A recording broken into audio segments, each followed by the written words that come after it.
Have you ever noticed how a single sentence, just a few little words, can totally flip your mood, your choices, or even your entire life? That's the magic trick we're exploring today. I'm Marie, and I'll be your guide through this little mind-bending journey. And yes, Chris is here, probably wondering if language can actually do kung fu on your brain. So Chris and I were talking about how weirdly powerful language is. Like the right phrase at the right moment, boom, instant plot twist for your whole life. It's kind of like emotional judo, but without needing gym shoes. Hold up. You're telling me words have special powers? Like spells? Pretty much. Humans invented this super weapon called language, and it doesn't just communicate stuff, it shapes how we understand things. It's like everyone walks around wearing invisible language glasses that color what they see. Okay, but some people definitely need to clean their glasses. Exactly. And that's where Sleight of Mouth by Robert Dilts comes in. It's about how a tiny shift in wording can pull someone out of fear, shame, hopelessness, or even persuade a furious guy throwing TVs out of windows to chill out for a second. Oh yeah, imagine a cop knocking on a chaotic apartment door shouting, "Police, open up!" But instead, she blurts out, "Television repairman." That's bold. Bold, but brilliant. Those two words derailed the man's anger long enough to stop real violence. Language didn't just describe the situation, it shifted it. So sleight of mouth is kind of like tricking the brain into seeing choices it didn't see before? Perfect way to put it. Words don't just reflect our reality, they frame it. Think of frames like the camera angles in a movie. You tilt the lens a bit and suddenly the meaning changes. Like when someone says, "I'm trying my best, but I always mess up." That but hits like a brick. Exactly. The word but acts like a bulldozer that knocks down whatever came before it. Now watch this small magic trick. I'm trying my best, even though I mess up sometimes. Whoa, that actually feels way nicer, like the good part gets to stay in the spotlight. That's the heart of reframing. One word, one little shift. Totally different emotional impact. Here's the deeper idea from NLP, neuro-linguistic programming, which is basically the study of how language, dots, and behavior patterns interact. Your brain builds maps of the world, mental models from all your experiences, but the map isn't the territory. So some people live like they only have one sad street on their map. Yep. And Sleight of Mouth expands that map. When you widen someone's language, you widen their options. And when you widen their options, their entire life starts shifting. Some folks live inside words like always, never, I can't, or that's just how I am. Those words build tiny, cramped mental rooms. So what you're saying is my vocabulary is basically my house size. Because no wonder some days feel like I'm living in a closet. Exactly. Words are building materials. Use better words, you get a bigger house. Use flexible words, you get doors and windows. Use sleight of mouth, you get skylights. One more thing. NLP treats actual sensory experience as the real stuff, the territory. Seeing, hearing, feeling. Everything else, explanations, stories, fears, predictions, those are maps. So the goal is to have more experience and a better map. Bingo. Chapter 1's core message is simple. Language shapes your reality, but it doesn't have to trap you. Once you spot the frames, you can change them. And when you change the frames, your whole world widens. All right, now I'm curious. What other tricks does this book teach? Oh, trust me, we're just warming up. Stick around. Or as Sleight of Mouth might put it, you're already curious, even though we've only just begun. So that's the big takeaway from Chapter 1. Language doesn't just communicate your world, it quietly builds it. Okay, so if language is this powerful, what's the next step? Like, how do I actually use it instead of just being pushed around by whatever words pop into my head? Great question. And that's exactly where Chapter 2 comes in. Think of Chapter 2 as the starter toolkit for shaping reality on purpose. It introduces the idea of frames, the mental borders that silently color every situation. Once you understand frames, you start to realize why two people can go through the exact same event and walk away with completely different stories. Ever notice how two people can live through the same situation, but one walks away crushed and the other walks away motivated? The difference usually isn't the event, it's the frame wrapped around it. Today, Chris and I are going to play with those frames, kind of like messing with the settings menu in your brain. So, Chris, imagine your brain is running a movie, but there's this invisible border around every scene that tells you what kind of movie it is. Is this a tragedy, a comedy, a training montage? That invisible border, that's your frame. So it's like the label on the folder. This is a disaster. This is a test. This is a meme. Exactly. A frame is the mental title card you slap onto a situation. Same event, totally different title card, totally different reaction. Okay, but nobody wakes up and says, "Today I'm going to frame my life badly." How do we accidentally mess this up? Let's start with two of the biggest frames in this chapter. Problem frame, what's wrong here? Outcome frame, what do I want instead? Oh, I definitely live in the what's wrong tab more than I should. You're not alone. Problem frame sounds like, why am I like this?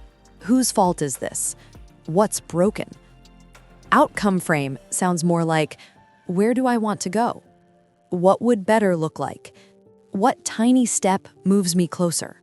So if I say, my problem is I'm afraid of failing, I'm in a problem frame. Yep. Try this instead. If I wasn't stuck in fear, what would I be doing? What do I want to feel? Maybe it becomes, I want to feel confident trying new things. Same situation, new frame.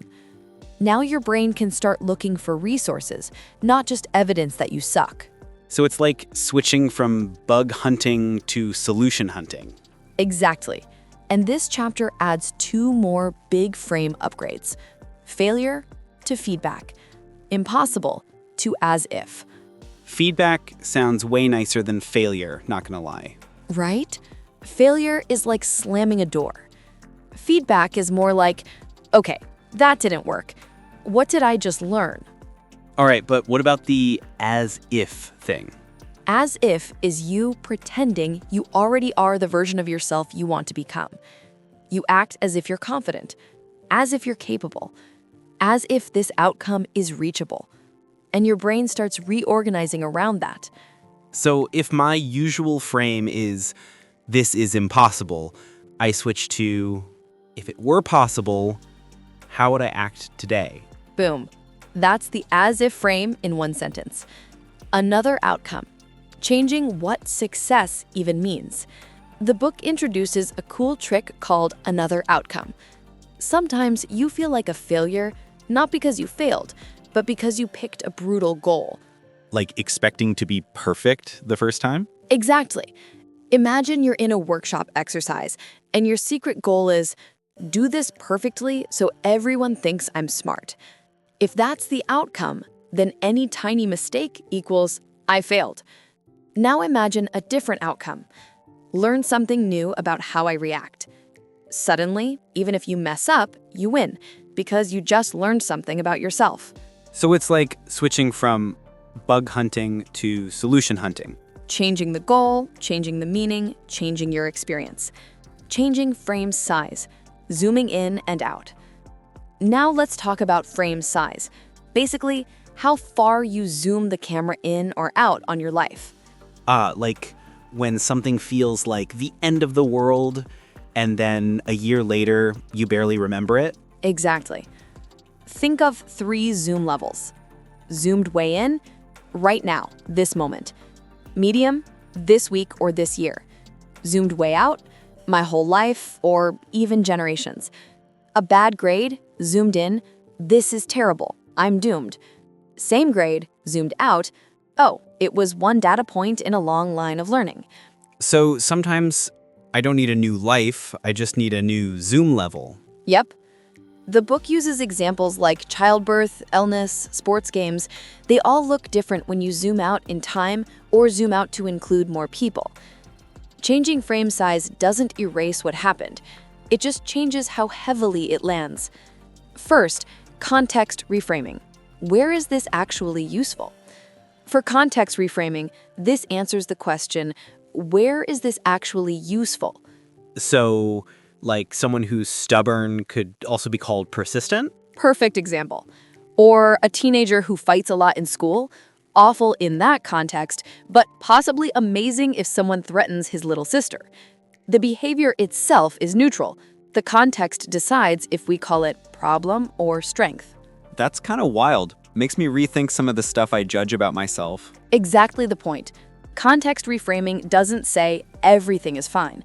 It says, let's notice where this behavior fits instead of just hating it everywhere.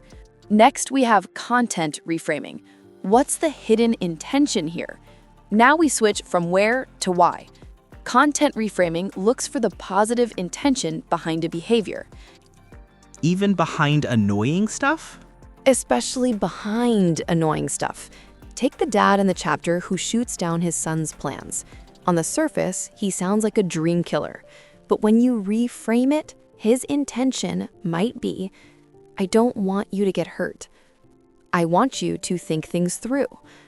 When the son realizes, oh, my dad is trying, clumsily, to be my critic to protect me, the relationship shifts. The critic turns from enemy to potential advisor. So content reframing is like saying, okay, maybe the behavior is messy, but the reason might actually be caring or safety or respect. Exactly. You separate the behavior, what they did, from the intention, what they were hoping to get. Once you see the intention, it's way easier to negotiate better behavior. Critics, redefining, and the power of how. This chapter also spends time on critics, those people who seem to live in problem frame world. Oh, I know a few residents of that country. We all do. But here's the twist. Critics usually have useful intentions. This is too expensive. They care about being affordable. That will never work. They care about plans being realistic. This is a waste of time. They care about using time wisely. So the magic moves are find the positive intention, redefine the wording into something positive, turn it into a how question. Too expensive? How can we make this more affordable? Never work? How would we make this work in the real world? Too much effort? How could we make this easier to implement? So instead of arguing with criticism, I convert it into a to-do list question? Exactly. You're basically telling the critic, I hear that you care. Let's aim that energy at solutions. Another frame is one-word reframes. Tiny word, big shift. This is where we get into one-word reframes, which I love. It's like micro magic. Stupid turns to inexperienced, distracted, or still learning. Irresponsible turns to free-spirited, flexible, or unaware. So, same person, same behavior, different label, totally different feeling. Yep. You can even soften how you talk to other people. Instead of, you're lying, maybe you've got a big imagination. Still addressed, but without the extra kick of shame. Model of the world and second position. Walking in their shoes. One more big idea. Model of the world and second position. Fancy phrase, simple idea. Step into their shoes and see the world through their eyes. So instead of just being offended, I pause and ask, if I lived in their life with their history, would this make more sense? Exactly. Lawyers, therapists, negotiators, the good ones do this all the time. They mentally become the other person for a moment, feel what they feel, see how their behavior makes sense from that map. Once you've seen someone else's model of the world, your options explode. There are more ways to respond than just defend or attack. The chapter ends with a story that's basically a live demo. The author is sitting in a rough bar with Richard Bandler. Two drunk guys start harassing them, trying to pick a fight. Oh no, this is already going badly in my head. Normal reaction frame. They're jerks, I'm threatened, this is bad. But instead, he shifts frames, takes second position. What do they actually want? Checks intention. They're not philosophers, they just want to fight. Looks for another outcome. Can I give them a way to back down without losing face? Uses reframing, compares it to a drunk father beating up a 14-year-old and calling it fair. That reframing lands so hard, they back off. The frame, we're tough guys picking a fair fight, collapses. The situation de-escalates without a punch thrown. So sleight of mouth is kind of like verbal aikido. You don't meet force with more force, you redirect it. Exactly. Chapter 2 is one big message. You can't always control what happens, but you can learn to change the frame around it.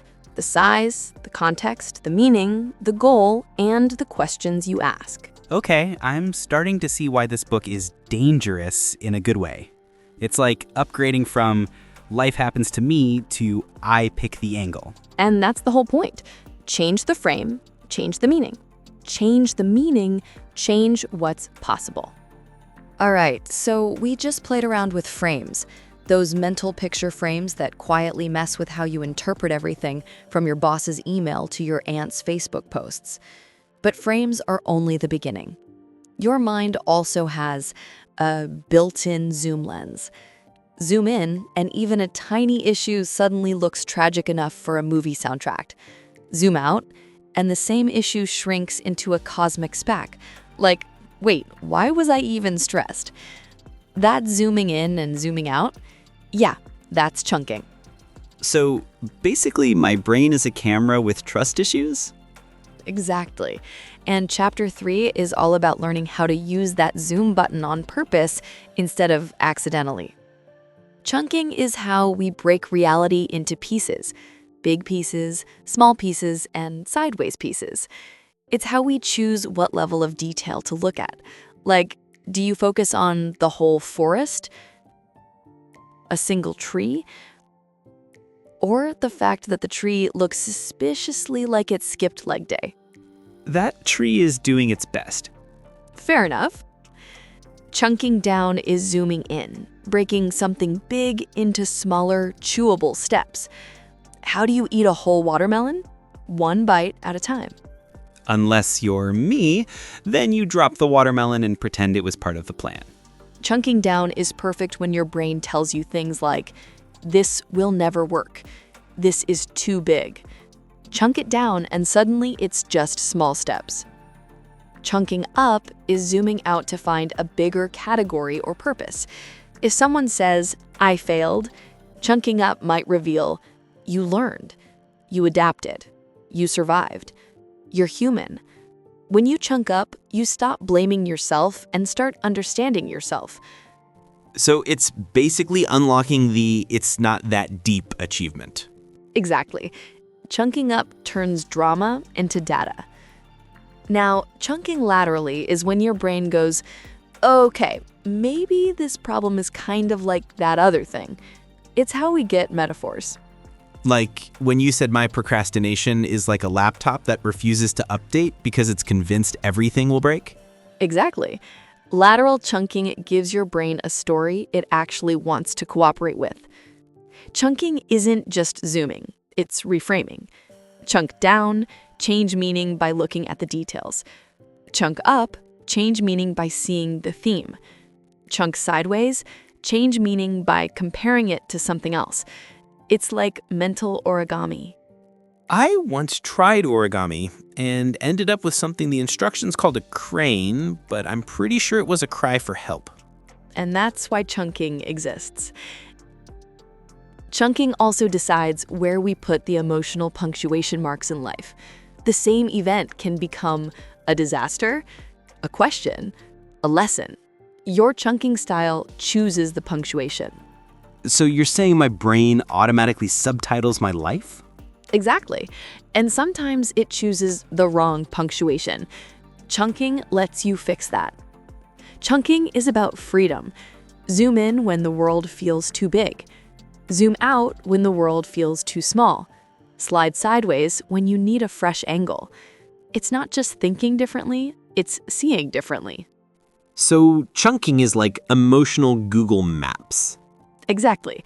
But without the part where the GPS says, recalculating because you missed the turn again. Okay, so now that we've mastered the art of resizing our thoughts, zooming in, zooming out, and making sideways leaps, we're ready for the next level. There's a next level? Are we leveling up our brains like in a video game? Oh yes, because chapter 4 is all about the why behind everything you do, your values, the things that secretly steer your choices, your reactions, and your beliefs. So, like the hidden settings menu of my personality.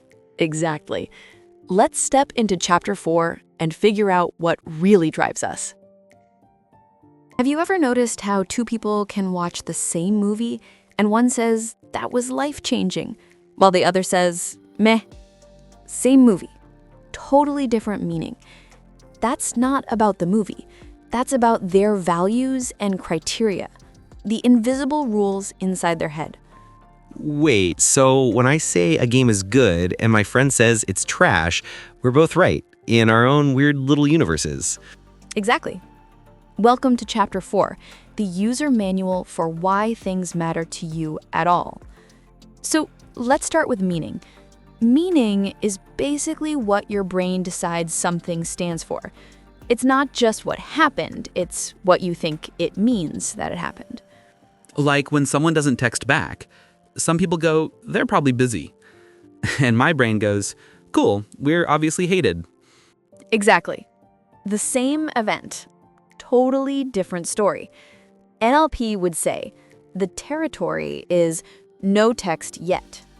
Your map is the story your mind draws around it. And here's the wild part.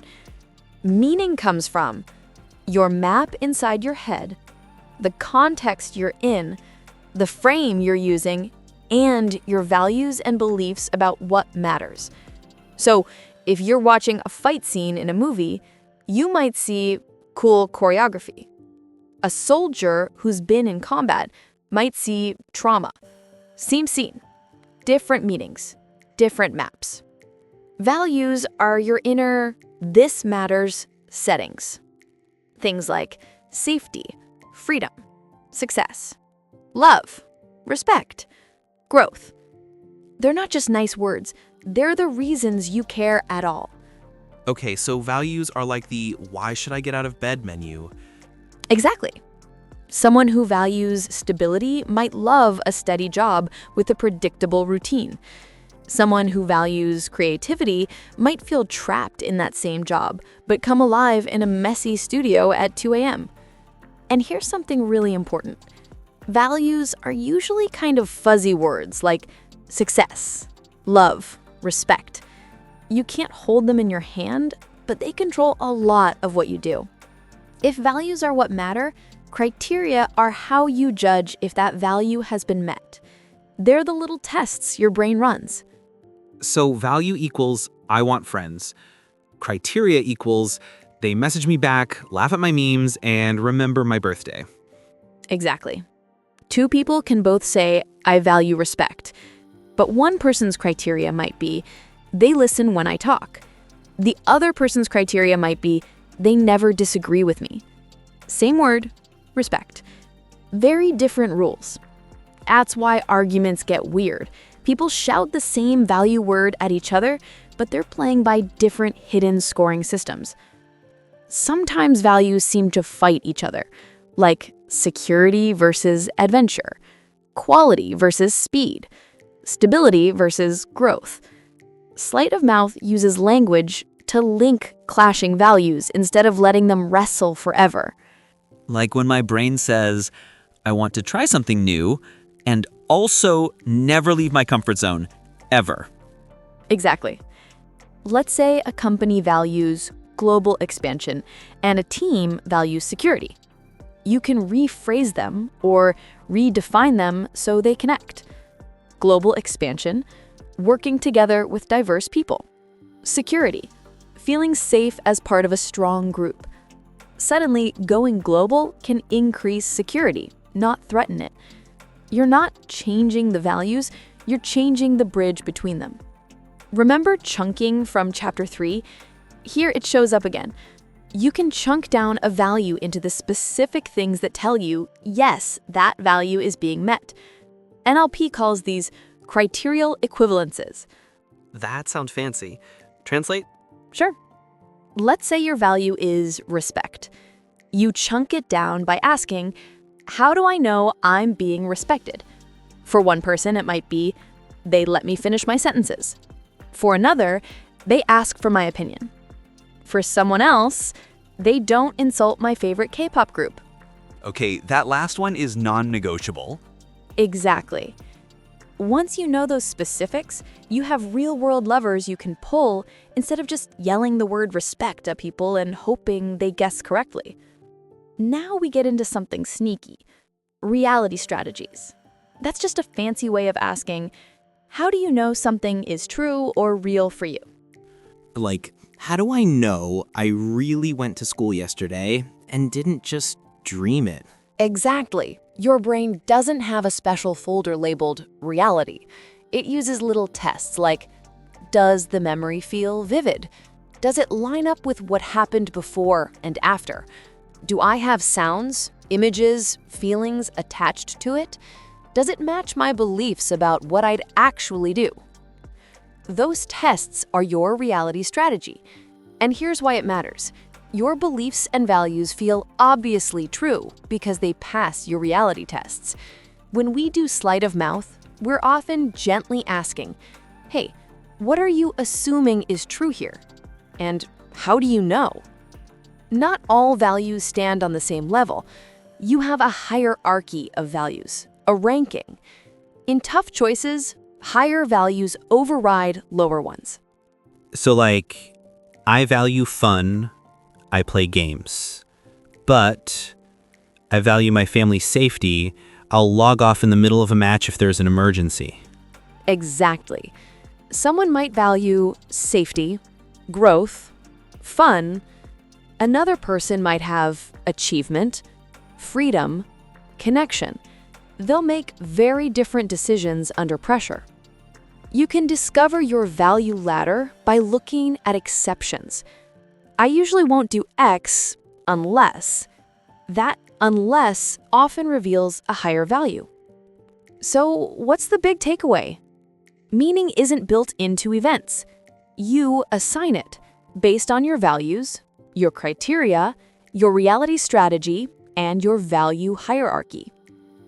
So when I say I'm a failure, what I really mean might be, according to my current rules, I don't meet my own value of success. Exactly. And that's powerful because you can question the rules. You can adjust the criteria. You can reprioritize the ladder. And with language, sleight of mouth style, you can do all of that in a way that expands choice instead of shrinking it. So this chapter's like the settings menu for the meaning of my life. Yeah, and most people never open that menu. And by the way, the book Sleight of Mouth goes way deeper into this than we can in one video. If you've ever wanted language tools that can actually shift how people feel and what they believe, not by manipulation, but by expanding possibilities, the book is absolutely worth having on your shelf. Translation, this isn't just like nice theory. It's stuff you can actually use when your brain is spiraling at 2 a.m. Exactly. So far, we've explored how meaning is shaped by values, criteria, and the hidden rules you use to decide what counts. But there's another big player in this story. Let me guess. The stories we keep telling ourselves, even when nobody else is talking. Exactly. In Chapter 5, we get into beliefs and expectations, the assumptions your brain quietly installs and then uses to predict the future before it even happens. Beliefs are like the glasses you don't remember putting on, but they color everything you see. So, next up, we meet the beliefs running behind the scenes. Yep. Let's step into Chapter 5 and see what your expectations have been doing to your reality. Chapter 5 is where things get sneaky. Because now we're not just talking about what you value, we're talking about the stories your brain secretly believes about reality. You know, the ones that sometimes help and sometimes sabotage you before you even get out of bed. Oh, cool. So this chapter is basically the IT department of my thoughts, the part that installs mysterious updates at 3 a.m. without warning? Exactly. And some of those updates came from teachers, parents, society, or that one YouTube comment you should have never read. Beliefs are like the invisible subtitles running under everything you do. They answer questions like, why does this matter? What caused this? What does this mean? Where are the boundaries? They're your deep structure, the stuff underneath your thoughts, words, and behaviors. So they're like the terms and conditions nobody reads but still magically controls your life. Pretty much. And beliefs aren't just ideas. They shape meaning, motivation, culture, and even your physiology. Physiology? Like my beliefs can change what's going on in my body? Oh yeah. Beliefs and expectations can change your heart rate, body temperature, even your immune response. That's why placebos work. Your brain doesn't just think, it reacts. Beliefs often show up as little cause-effect rules you carry around, like hard work leads to success. Success is luck. People like me always fail. Or the classic, if I don't text back right away, everyone hates me. I feel personally attacked. No attack, just observation. The point is, beliefs are shortcuts your brain uses to connect the dots of life. Some shortcuts help, well, let's talk about those. There are 3 big categories of limiting beliefs. Let me guess, they all show up exactly when I'm trying to improve my life? Correct. The villains are hopelessness, it's impossible, helplessness, others can do it but I can't, and worthlessness, I don't deserve it. Every stuck moment you've ever had probably traces back to one of these 3. Wow, so it's not that I'm broken, it's that my beliefs need debugging. Exactly. Limiting beliefs are like old pop-ups that keep reappearing because nobody ever clicked uninstall. And in NLP, they sometimes call them thought viruses. Not because you did anything wrong, but because the belief got installed before you even knew how to defend your mental firewall. Beliefs are powerful because they organize your behavior, even when you don't realize it. Like when people say, I'm terrible at math, and then never actually try? Exactly. If someone believes, I can't get healthy, they make choices that match. If they believe, I can get healthy, they make different choices. So beliefs are basically the steering wheel. And expectations are the GPS, the part predicting where you're going. Expectation means, I'm so sure this is going to happen, I'm already preparing for it. And expectations come in 2 types. Outcome expectation, will this action produce the result?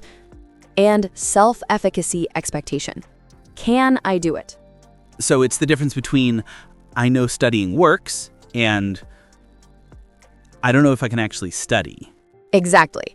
And depending on which one breaks, you get hopelessness or helplessness. Let's talk real examples. You've heard of the placebo effect, the fake pill that still makes people better because they believe it well? That one always freaks me out. Or how teachers who believe a student is gifted literally cause the student to improve, even if that label was assigned randomly. So expectations are contagious? Yes. And then there's Roger Bannister breaking the 4-minute mile. The limit wasn't biology, it was belief. And the moment he broke it, suddenly hundreds of others could too. So people's bodies were waiting for permission? You'd be surprised how often that's true. NLP doesn't just identify limiting beliefs, it reframes them. Most limiting beliefs started as protection. They wanted safety, boundaries, belonging, control, and then they outstayed their welcome. Like old apps on my phone I don't even remember installing. Exactly. So to update a belief, we, Identify the positive intention, find the hidden assumptions, expand the story, widen cause and effect, give clearer how-to steps, update relationships, and internal support. So it's basically understand, respect, and then replace the belief with something healthier. You got it. Here's my favorite tool, the as-if frame. You act as if the belief was already changed. Oh, I use that all the time. I walk into job interviews acting as if I had 8 hours of sleep. That's exactly the idea. You ask questions like, what if it were possible? What would I be doing if I already believed in myself? If the future turned out great, what would present me be practicing? When you act as if the boundaries have moved, your brain starts moving the boundaries. So what's the big lesson of this chapter? Beliefs are not just thoughts. They're frameworks that shape meaning, emotion, behavior, physiology, and even identity. Most people never question the beliefs they inherited, but Sleight of Mouth gives us a way to look at them, poke them, and rewrite the ones holding us back. So this chapter is basically, you are not stuck, you are just using old settings. Exactly. And you're allowed to change them. Picture this. 2 people get rejected from the exact same job. One says, "See, I'm a failure. I'll never get hired." The other shrugs and says, "Ouch, okay, I guess that company just wasn't my match. What can I improve for next time?" Same event. 2 totally different movies playing in their heads. Exactly. What changed wasn't the event. It was the beliefs quietly running the show in the background. In this chapter, Sleight of Mouth zooms in on the basic structure of beliefs, what they're made of, and how they wire your values to the rest of your life. So, like the hidden wiring in a house, except this wiring decides whether I see myself as doomed or developing. Yep. And the big idea is this. Beliefs are basically relationships between things, especially between your values and your experiences. Take the value success. One person believes success requires hard work. Another believes success is mostly a matter of luck. Same value, success, but totally different instructions for living. Right.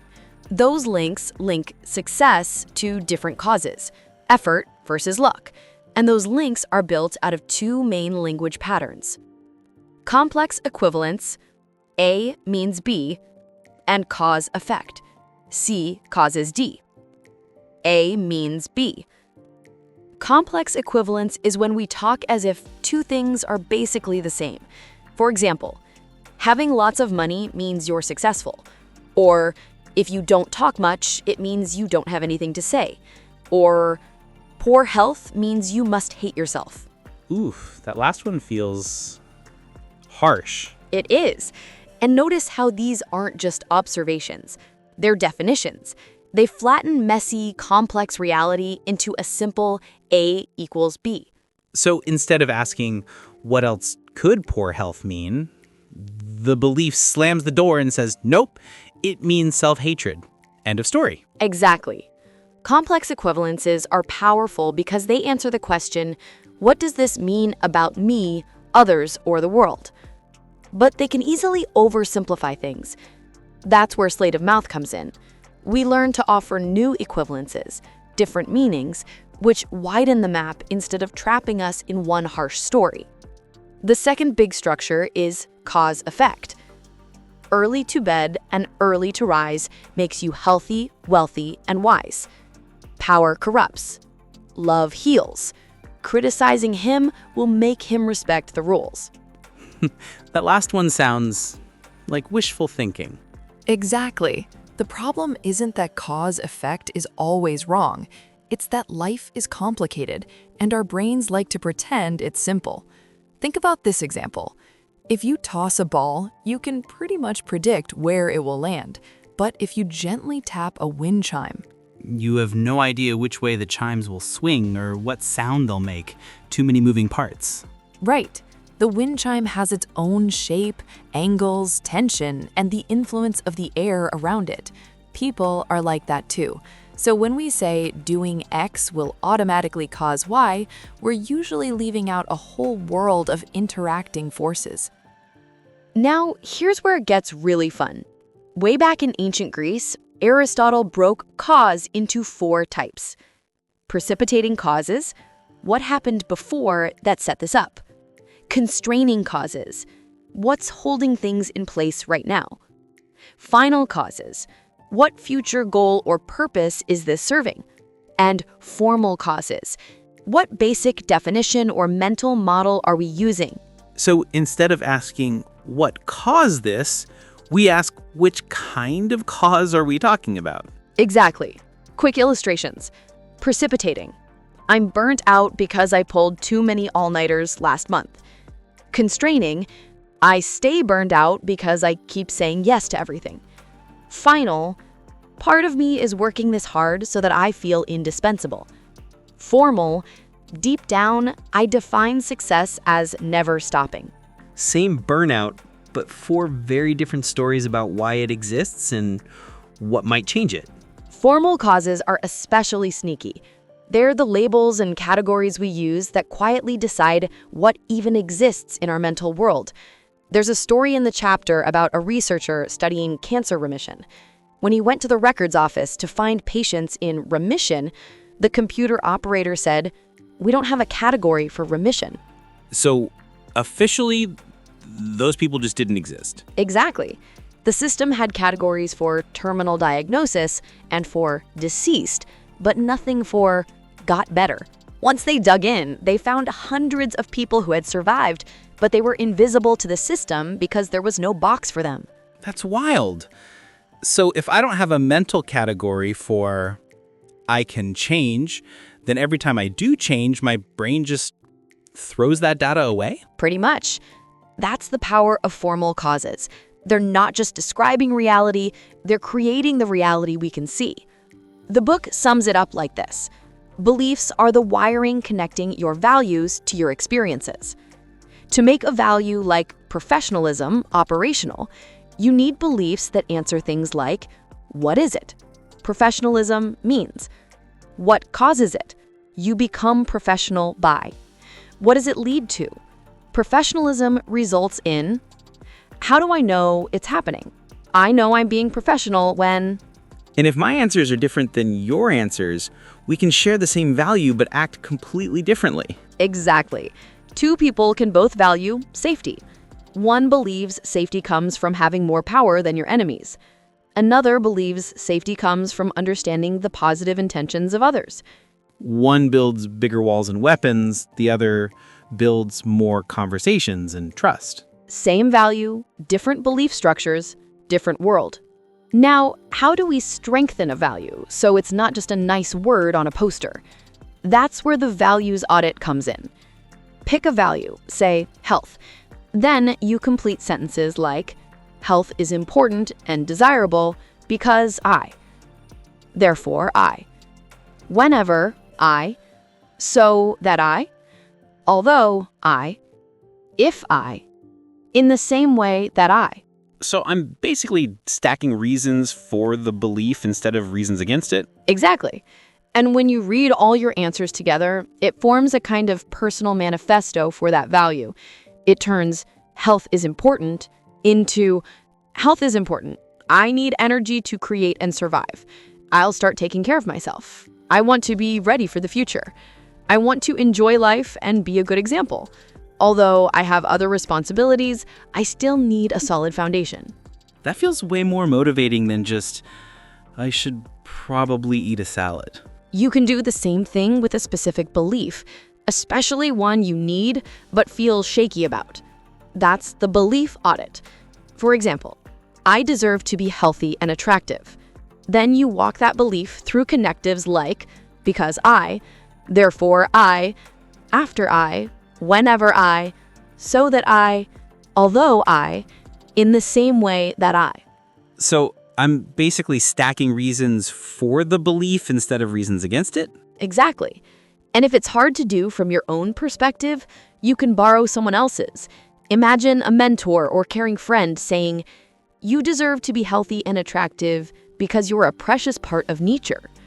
Then you later re-say it as I instead of you to let it sink in. Okay, now we flip the coin. We've strengthened good beliefs. Now we need a way to find the limiting ones that quietly block us. The book gives some verbal frames, little sentence starters, to tease out those beliefs. For example, if I get what I want, then getting what I want would mean the situation will never change because I can't get what I want because I don't deserve to get what I want because.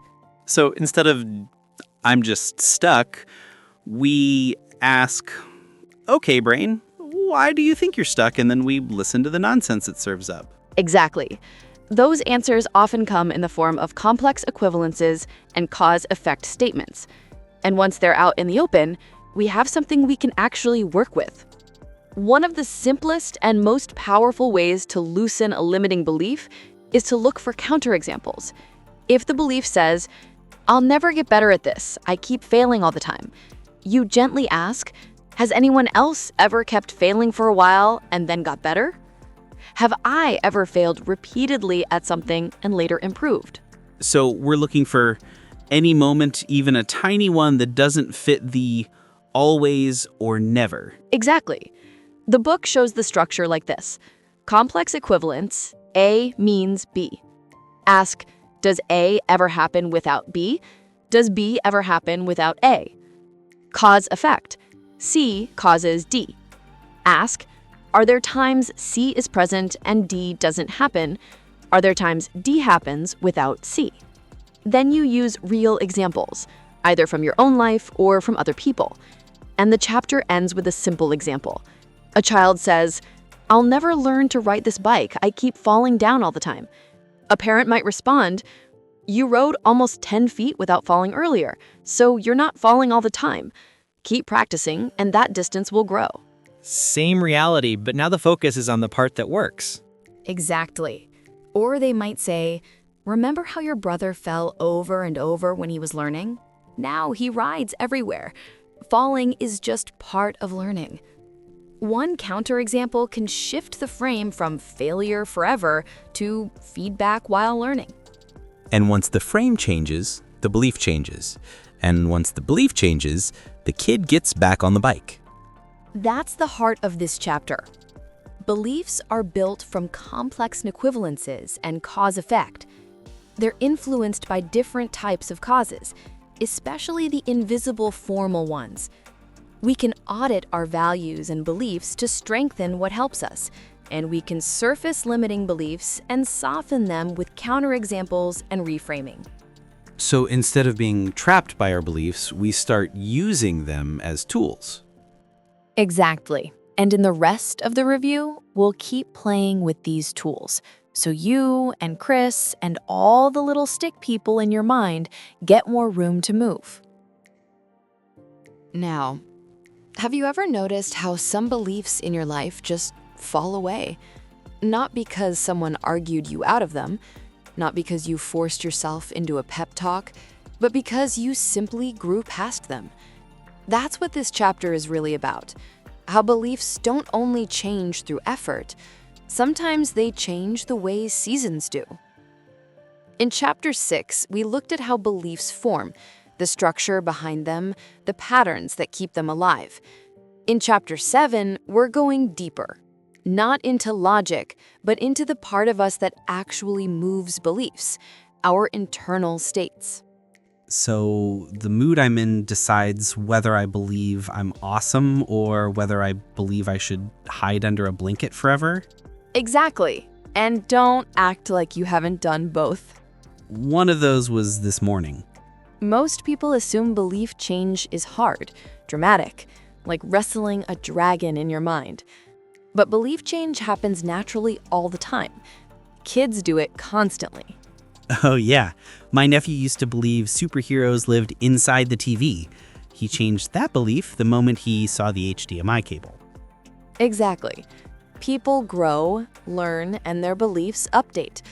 Not with force, but with experience, curiosity, encouragement, and emotional readiness. Think of a belief like a seed. It's planted in the spring, It grows in the summer. It serves its purpose in the fall. And in the winter, it fades to make room for the next season of your life. So, my limiting belief about dancing, the one that says, Chris, don't embarrass yourself, is that in winter yet? If it's not, we're about to give it a strong cold front. At first, you want to believe something new. It feels possible, but not certain. Kind of like, maybe I can learn piano if the piano cooperates. This is the curiosity stage, the maybe this could work moment. Like the first time you balance on a bike for more than half a second. This is when the belief becomes real. No hesitation, no internal debate. That moment when you're like, oh, I can do this. And this stage is just as important. To make room for a new belief, you must allow old ones to lose their power. Like realizing the belief I'm bad at math was actually just I didn't like my math teacher. We don't erase old beliefs. We archive them, like a museum exhibit titled, Thoughts I No Longer Subscribe to. Mine would include broccoli is evil, girls have cooties, and I can't talk to people without overthinking. Beautiful. A full gallery. And finally, trust. The state beyond belief. The quiet confidence that things can change, even before evidence arrives. Like trusting the GPS even when it says turn left into what looks like a lake? Hopefully with better results. Beliefs don't live in your mind. They live in your state. When you're relaxed, hopeful, or confident, empowering beliefs click into place easily. When you're stressed or afraid, even simple things feel impossible. So basically, if I'm in a bad mood, I shouldn't make any life decisions. Correct. Or send emails. Noted. NLP teaches that your state affects your perception, your memory, your reactions, everything. And most people walk around on autopilot, letting external triggers push their moods around. Yeah, I've got like 30 emotional buttons and the world just mashes them. The good news is you can choose your state through breathing, posture, imagery, anchors, or shifting attention. You can literally walk into a different mindset. Anchoring lets you attach a desired state, like confidence or calm, to a physical cue. Think of it as installing a shortcut. So I tap my knuckle and boom, confidence. Not instantly, but with practice, yes. Sometimes belief change needs guidance. People often carry inner mentors, voices or memories of people who once encouraged them, inspired them, or believed in them. So like the gym teacher who told me I could climb the rope. Exactly. And you can step into their perspective to unlock strengths you forget you have. The full cycle can be walked through physically. Each stage, a location, a state, a shift in perspective. When done intentionally, belief change becomes gentle and surprisingly fast. So instead of wrestling my beliefs into submission, I'm guiding them through a process. Beautifully stated, yes. Sometimes the leap between a limiting belief and a new belief is too big, so you create stepping stones, small shifts, called a belief chain. Like going from I can't do this to I'm confused to I'm curious to I'm learning to I've got this, step by step. Exactly. You don't jump the mountain, you walk the path. Words matter, but your tone, body language, and energy matter more. People don't just hear what you say, they hear how you say it. So my tone when I say I'm fine might be lying? Correct. And everyone knows it. So Chapter 7 shows us this. Belief change isn't an argument. It's a journey of states, seasons, mentors, and movement. In the next chapter, we'll look at how persuasion techniques create what the book calls thought viruses. Yes, your mind can catch things. Great. So now I gotta worry about Wi-Fi, germs, and thoughts. Yep, so buckle up. All right, Chris. Last time we talked about how beliefs grow and change naturally, like emotional seasons. Now we're going to talk about something a little scarier. Let me guess. Beliefs that don't change, like that one uncle who's still mad at the internet? Exactly. Chapter 8 is all about thought viruses, those sticky beliefs that act like mental malware. And it also shows us how beliefs sit inside a bigger metastructure. Experience, values, expectations, and emotional states all wired together. So this is like the immune system chapter for the mind. Perfect way to put it. Picture your life as a kind of mental fabric woven from 4 main threads. Your experiences, everything you see, hear, feel. Your values, what matters most to you. Love, freedom, safety, growth. Your expectations, what you think will probably happen next. And your internal states, your moods and emotions. So where do beliefs fit in? Are they like the stitching? Yes, beliefs are the patterns that tie those threads together. For example, experience. You fall off a bike a lot. Value, being independent. Expectation. If I keep practicing, I'll improve. State, nervous but hopeful. If you connect those pieces with a belief like, I can learn this, that belief keeps you going. You fall, get back up, notice small improvements, and the belief gets stronger. But if one piece flips into a problem frame, things change. Imagine the same bike kid, but now they compare themselves to an older sibling who rides like a pro. They start expecting to fail, like, I'll probably fall again. Their emotional state drops into frustration and embarrassment. So now the belief might become, I'll never be able to ride a bike. Right. Same experience, falling off, but a different story gets written. And that story then creates more of the same experience. They stiffen up, get scared, fall more, and feel even more sure they can't do it. That's the self-fulfilling loop. Now, a belief becomes a thought virus when 2 nasty things happen. It gets disconnected from the experiences, values, feelings, and expectations that created it, and it gets treated like a cold, hard truth about reality instead of just one possible map. So instead of, right now I'm scared of public speaking, it mutates into, I'm a pathetic loser and always will be. Exactly. And sometimes thought viruses don't even come from your experience. They get installed by other people's maps. Imagine a doctor saying to a cancer patient, all that mind-body healing stuff is nonsense. It'll just drive you crazy. That belief might not be backed by any real exploration, but because it comes from an authority figure, it can spread like a virus. So the patient now has to fight the illness and someone else's limiting belief. Great. That's why they're called thought viruses. They can infect your decision-making the way a computer virus infects your files. Important point. Thought viruses aren't killed like bacteria. They're neutralized by recognizing them and refusing to give them a home. Like a good antivirus program. Oh, hey, that file's suspicious. Let's quarantine it. Exactly. Your job isn't to declare war on every negative thought you ever have. It's to build a clearer, richer mental map so you can tell what's really me, what's just someone else's stray belief trying to move in rent-free. That's more like immunization than chemotherapy. We're teaching your mental immune system to say, that thought doesn't belong here. Next up, presuppositions, the sneaky assumptions hiding inside a sentence. Like when someone asks, why are you so lazy? It presupposes that I am lazy. Exactly. You can't even answer the question without halfway accepting the frame.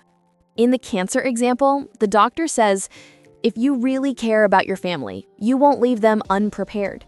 On the surface, that sounds caring, but hidden underneath are some big presuppositions, like you are definitely going to die soon. Trying to heal is basically selfish. Being a good parent means quietly preparing to die, not exploring options. Yikes, that's a whole horror movie hidden in one nice sentence. Right. Presuppositions are like the underwater part of the iceberg.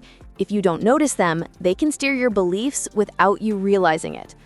Slate of Mouth and NLP say, drag those presuppositions into the light. Ask, what is this sentence quietly assuming? What positive intention might be buried underneath? Is there a healthier way to honor that intention? In the book story, the woman decides, if acting wisely is the doctor's real intention, then not exploring mind-body healing would actually be unwise. So she keeps searching for what helps her heal, and she ends up far outliving their predictions. So she basically took the good part of the message and left the virus at the door. Now we get to the fun, slightly mind-bending stuff. Self-reference. Also known as my brain chasing its own tail. Pretty much. A self-referential statement is one that turns back on itself. Like, this sentence is false. It is wrong to make generalizations, which is a generalization. Or the classic viral sentence, I have you under my control because you must read to the end of me. Which feels true for a second until you realize it's just a sentence. It doesn't have magical mind control powers. You just read to the end to understand it. Exactly. The trick NLP uses here is the slate of mouth pattern called apply to self. You take the belief and point it at itself. If someone says, you can't trust words, you might respond, including the words you just said? Ouch. That belief just tripped over its own shoelaces. Or, it's wrong to make generalizations. You might say, are you sure that generalization isn't wrong too? Sometimes apply to self shows up in powerful ways. Remember the story from the Bible where a woman is about to be stoned for adultery? Yeah, and Jesus says, let the one without sin cast the first stone. Right. He doesn't argue about the rule, he just applies the standard back to the people enforcing it. Suddenly, the belief has to pass its own test, and it fails. Closely related to self-reference is the idea of metaframes, beliefs about beliefs. Like, I have this belief because my family always taught me to fear failure. That's a belief about the belief. Exactly. You're stepping outside the belief and looking at it instead of through it. Therapists do this all the time. You blame yourself for everything because you grew up in a home where you're terrified of relaxing because you once learned that relaxing equals unsafe. Metaframes can weaken a limiting belief or strengthen an empowering one.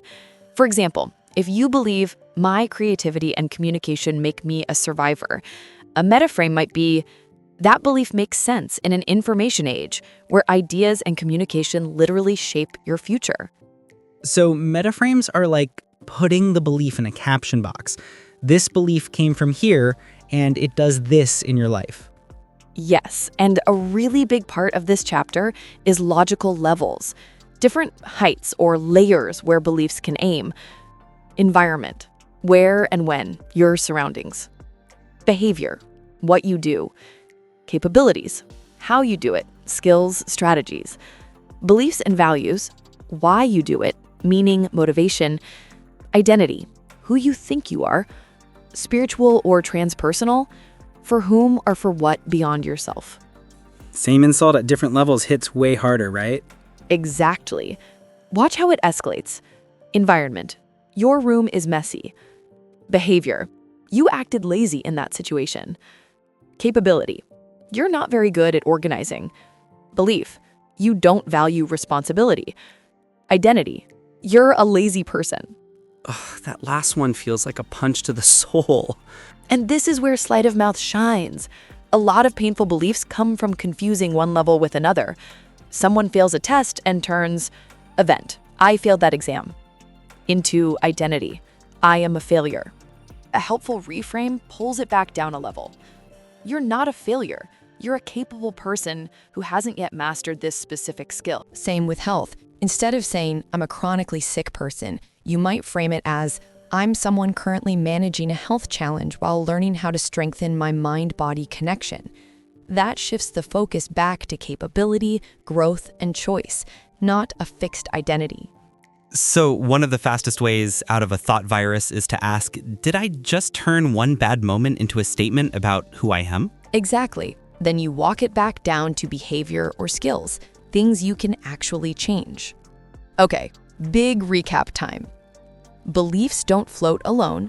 They sit inside a metastructure: experience, values, expectations, and internal states all wired together. When a belief disconnects from all that and becomes a floating truth, especially one installed by someone else, it can turn into a thought virus. We don't kill thought viruses, we recognize and neutralize them, reconnecting them to context and values so reality can update them. We watch out for presuppositions, self-referential loops, and double binds that trap us in no-win belief systems. So basically, this chapter is like giving my mind antivirus software, a context scanner, and a don't turn every mistake into an identity crisis filter. Exactly that. Chapter 8 isn't saying, never catch a bad thought. It's saying, let's build an immune system so strong that when a thought virus shows up, your mind just shrugs and says, yeah, no thanks, not today. Or nice try, but you're not me. Perfect ending. So, last chapter, Chris and I went spelunking through the world of thought viruses, those sneaky, self-reinforcing loops your brain runs when it wants to protect you, but accidentally locks you inside a mental basement instead.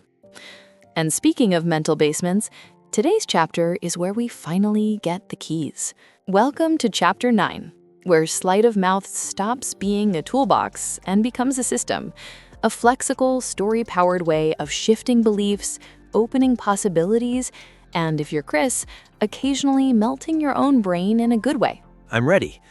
I think. Last time was intense. Oh, Chris, now you get 14 ways to reframe your reality. It's like getting 14 alternate endings to the same mental movie. Okay, imagine this. You and I are standing in front of a giant hallway with 14 doors. Each door leads to a different way of shifting a belief, especially a stubborn one like, I've had this belief for so long, it'll be hard to change. Yes, the classic, I can't change because I've always been this way. I've used that one. Everyone has. But today, we're going to stroll through the hallway and open each door. And every door comes with a short little story to show what the pattern does. So we open door 1. Inside is a tiny lantern labeled Positive Intention. The belief says, this will be hard to change. But the lantern whispers back, actually, you're just trying to be honest with yourself. So the belief isn't the enemy, it's trying to help. In door 2, someone swaps words like they're changing labels on jars. Hard to change becomes challenging to let go of. Old belief becomes a familiar habit. That already feels softer. Door 3, it's a glimpse into the future. It says, if you expect difficulty, you'll be pleasantly surprised when change happens faster than you thought. A positive plot twist. Door 4 shrinks everything. Instead of changing the whole belief at once, you change a tiny piece, then another. So like editing one sentence at a time instead of rewriting the whole book. And door 5 zooms way out. Instead of focusing on the belief, you see it as part of the larger cycle of how humans grow. Zooming out makes the problem feel smaller. Door 6 is full of metaphors, like a carnival of comparisons. Your belief becomes a computer program, or a dinosaur, or an old law waiting to be updated. Dinosaurs did change fast, mostly into fossils. Door 7 stretches time like taffy. It asks, will this belief still matter in 10 years? Or even 10 weeks? Probably not. Most stuff doesn't. Door 8 says, maybe you don't need to change the belief, maybe you just need to update it. Oh. Wow. That feels like releasing pressure. Door 9 shows someone with a totally different worldview. To them, your belief makes perfect sense, or no sense at all. So you step into someone else's shoes. Door 10 has a clipboard asking tough questions. How do you know it's hard to change? What do you see, hear, or feel that makes it seem that way? Dang. Reality audits. Door 11 reveals the exception, someone who changed instantly, someone who defied the rule. Exceptions are everywhere if you look for them. Door 12 asks, what matters more than how long you've had a belief? Integrity? Growth? Your future self? So you reorder the priority list. Door 13 is sneaky. It asks, how long have you believed that changing beliefs is hard? No, it loops back. And finally, door 14. This one asks the belief about itself. Maybe the belief only feels hard to change because you didn't have the right tools before now. And this chapter is the toolset. And that, Chris, is the full hallway. 14 ways to open possibilities, untangle stubborn thinking, and flip the script inside your mind. So, sleight of mouth isn't just clever wordplay, it's a whole system for reframing your beliefs. Exactly. And the book goes even deeper. It explores how these patterns interact, how thought viruses form, and how flexibility beats force. If you want to explore these patterns in more detail, along with all the examples we didn't cover, you'll want to grab the book. There's a link in the description below. And hey, if you enjoyed this walkthrough of Sleight of Mouth and want more storytelling-style breakdowns of fascinating books, please subscribe to the channel. It really supports the work and lets us keep making videos like this. Thanks for joining us. Chris and I will see you in the next review. See you there.